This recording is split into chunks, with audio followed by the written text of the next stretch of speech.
Esta mañá presentábase na Pobra unha nova edición do programa Sons da Vila. A proposta musical ten como principal obxectivo animar as principais rúas e prazas da localidade durante este verán, nos meses de xullo, agosto e parte de setembro, o tempo que se dá tamén promoción aos grupos e bandas locais.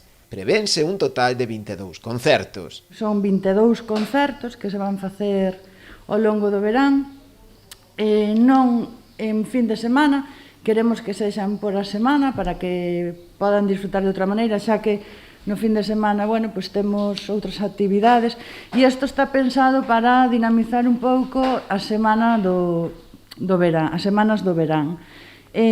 Como podedes ver nos carteles, a maioría son grupos locais daqui da Pobra do Caramiñal, tamén se chama algún grupiño de Ribeira e de Boiro, e se pretende pois darlle un pouco de visibilidade, non? E este ano case pois con máis necesidade de que poidan ter estas actuacións debido á situación que vimos vivindo, que, bueno, que sabemos todos que necesitan empezar a traballar. A programación arrancará xa o vindeiro venres 2 de xullo, coa actuación do grupo Versus na Praza de Maura.